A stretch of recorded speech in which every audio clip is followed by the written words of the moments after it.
अच्छा बच्चे, ये बताओ हमारे देश का राष्ट्रीय पक्षी कौन सा है? एक बात बताओ मैडम जी, जो ये आप हमसे पूछ रहे हो कि हमारे देश का राष्ट्रीय पक्षी कौन सा है, जब आपको भी ये नहीं पता तो फिर आपको मैडम किसने बना दिया? तुम्हारे जैसे गधों को सुधारने के लिए ही मैं मैडम बनी हूँ। रुक जाओ, अभी बताती हूँ तुम्हें। सॉरी मैडम जी, मुझसे गलती होगी, मेरे मुंह से निकल गई, सॉरी। अच्छा बंता, तुम बताओ हमारे देश का राष्ट्रीय पक्षी कौन सा है? मैडम जी माना कि मैं होशियार हूँ, लेकिन आप हर सवाल अगर मुझसे पूछोगी तो ये बेचारे जो इतना इतनी फीस दे रहे इनका क्या होगा? ज्यादा जबान मत चला, जो पूछ रहे उसका जवाब दे, नहीं तो मुर्गा बना दूंगी। पर मैडम जी, हम तो ना खाते मुर्गा, लगा आपको बहुत पसंद है। आप तो बात बात पे मुर्गा बनाने की बात करते हो। गधे, बेवकूफ, नालायक, गंवार, मैं तुमसे क्या कह रही हूँ और तुम क्या बोल रहे हो? मैं तुम्हें मुर्गा खिलाने के लिए नहीं बल्कि तुझे मुर्गा बनाने की बात कर रही हूँ। चल खड़ा हो जा और यहाँ मेरे पास आके इंसानी मुर्गा बन। चल जल्दी से, जल्दी आ। अरे मैडम जी, आप तो नाराज हो गई, हम तो मजाक कर रहे थे। मैडम जी, किसी ने कहा है कि जीवन में हमेशा हंसते रहना चाहिए। चल बहुत हंस लिया, अब बता, नहीं तो जीवन में कभी भी हंसने लायक नहीं रहेगा, समझा? मैडम जी, कोई और सवाल कर लो ना। वो क्या है ना कि हमारी पंछियों में इतनी रुचि नहीं है। बकवास बंद कर और जल्दी बता। तो मैडम जी, आप मानो ना, आप मुँह से ही पूछोगी। चलो तो बता देता हूँ। आप भी क्या याद रखोगी कि किसी ज्ञानी से पाला पड़ा था? लगता है कि तुझे पहले कुछ और बताना पड़ेगा। इधर आ जा, तुझे मैं बताती हूँ। सॉरी मैडम जी, सॉरी, गलती हो गई, अब नहीं होगी। सॉरी सारी कुछ नहीं, जल्दी आ जा इधर, या मैं हूँ।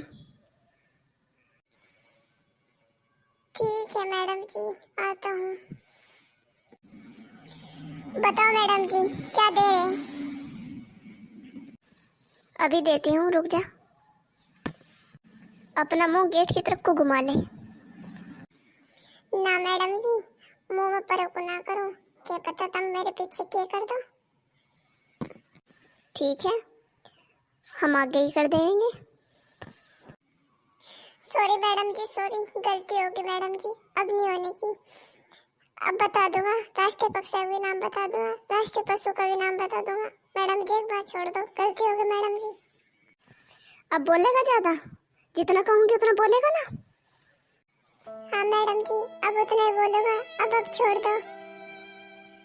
अब बनता तू बता, क्या है हमारे देश का राष्ट्रीय पक्षी? यार, तेरा तो मैडम ने मेकअप कर दिया। टेंशन मत ले, तेरा भी होगा। क्या हुआ, आवाज नहीं आई क्या? मैं तुमसे बात कर रही हूँ बनता। जी जी मैडम जी, हमारे देश का राष्ट्रीय पक्षी। हाँ, हमारे देश के राष्ट्रीय पक्षी के बारे में बताओ। मैडम जी, हमारे देश का राष्ट्रीय पक्षी मुर्गा है। टेंशन मत ले बेटा, अब तेरे मेकअप की बारी है। मुर्गा? मुर्गा कैसे हमारे देश का राष्ट्रीय पक्षी हो गया, बताओ। मैडम जी, आगे मोना पता, आगे संता बताएगा। क्यों, जवाब तुमने दिया है या संता ने दिया है? जवाब तुमने दिया है तो तुम ही बताओ। मैडम जी, मुर्गा इसलिए हमारे देश का राष्ट्रीय पक्षी है क्योंकि मुर्गा सुबह सवेरे उठकर बांध देता है और हमें सुबह जल्दी उठाता है और बहुत शांत स्वभाव का होता है और हमारी गलियों की साफ सफाई करता है, उनकी शोभा बढ़ाता है और बाद में हमारी रसोई की शोभा बढ़ाता है और रसोई के बाद फिर बाद में वो हमारे प्लेट की शोभा बढ़ाता है, उसके बाद वो हमारे पेट की शोभा बढ़ाता है। रुक जा, शोभा बढ़ाते बढ़ाते बहुत आगे पहुंच गया। अब ये मत कह देना कि बाद में हमारे शौचालय की शोभा बढ़ाता है। बस इसलिए वह हमारे देश का राष्ट्रीय पक्षी है। आजा और आगे अपने दोस्त की तरह मेरे पास मेकअप करवा के जा। अच्छा रिंकी बेटा, तुम बताओ हमारे देश का राष्ट्रीय पक्षी कौन सा है? मैडम जी, हमारे देश का राष्ट्रीय पक्षी मोर है। वाह शाबाश बेटा, देखा, कुछ सीखो इन लड़कियों से। हमेशा तुम मटर गश्ती करते रहते हो, ऐसा चलता रहा तो एक दिन फेल हो जाओगे। मैडम जी, हम तो फेल होना चाहते हैं। क्यों, तुम्हारा पढ़ाई में मन नहीं लगता जो फेल होना चाहते हो? मैडम जी, पिताजी कह रहे थे कि अगर इस बार मैं फेल हो गया तो सीधा मेरी शादी करवा देंगे।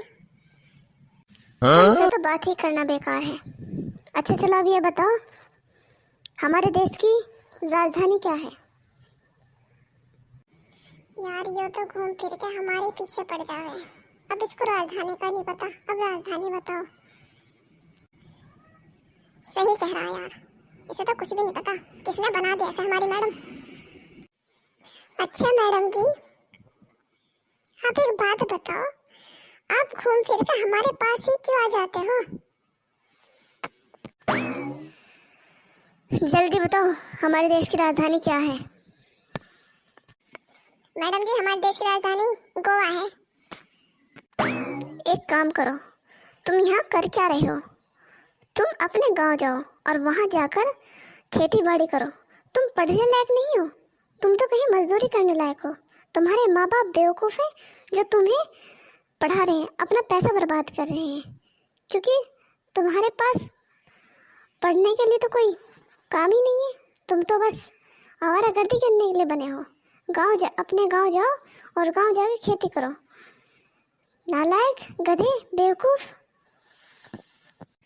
मैडम जी, आप हमारी बहुत ज्यादा बेइज्जती कर रही हो। अरे तुम्हारी इज्जत है कब? कब है तुम्हारी इज्जत? पढ़ना लिखना तुम पे नहीं आता, बोलना तुम पे नहीं आता, क्या आता है तुम पे? अच्छा चलो ये बताओ, सब अपना होमवर्क करके लाए हैं? जी मैडम जी। संता बनता तुम अपना होमवर्क करके लाए हो? नहीं मैडम जी। क्यों नहीं लाए तुम दोनों अपना होमवर्क करके? क्या हुआ था? वो क्या है ना मैडम जी, रात को हमारी भैंस ब्यारी थी, इसलिए हम कर ना पाए। पूरी रात अपनी भैंस की रखवाली करते रहे। अब तुम्हें बताओ होमवर्क कैसे करते? अच्छा संता तुम बताओ, तुमने होमवर्क क्यों नहीं किया? मैडम जी, वो क्या है ना, हमारी मुर्गी रोज पड़ोसी के घर जाके अंडे देती है, इसलिए हम पूरी रात पहरा दे रहे थे।